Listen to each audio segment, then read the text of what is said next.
ఏ 7 సీట్లు ఇవ్వాల్సి వస్తుంది, 6 సీట్లు ఇవ్వాల్సి వస్తుంది. 6 సీట్లు మహిళలకు ఇచ్చేయాలి.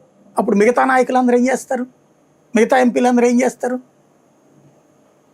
తెలంగాణలో అంతే కదా, 14 పడతాయి అన్నారు.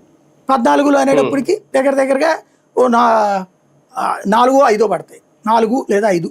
అక్కడ 4 సీట్లు అటు ఇచ్చేస్తారు. మిగతా 13 మిగతా 10 వీళ్ళు పంచుకోవాలి. ఏం చేస్తారు అంటే మొత్తం రేపొద్దున డీలిమిటేషన్ జరగకపోతే ఒకవేళ దక్షిణాదిలో మొత్తం 35 సీట్లు తగ్గుతాయి అంటున్నారు ఓవరాల్ గా. అంతే కదా, 90 దగ్గర మిగిలిపోతుంది. అప్పుడు దారుణ పరిస్థితికి వెళ్తాం మనం.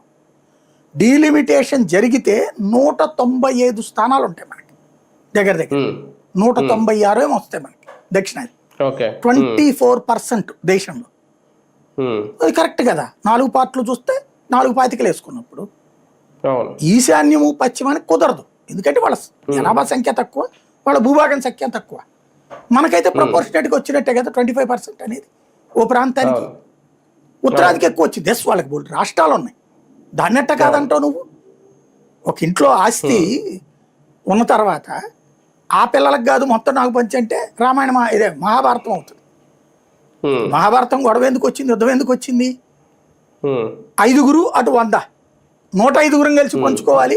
మీరు 5కి సగం, మా 100 మందికి సగం ఎట్లా అన్నది కదా గొడవ.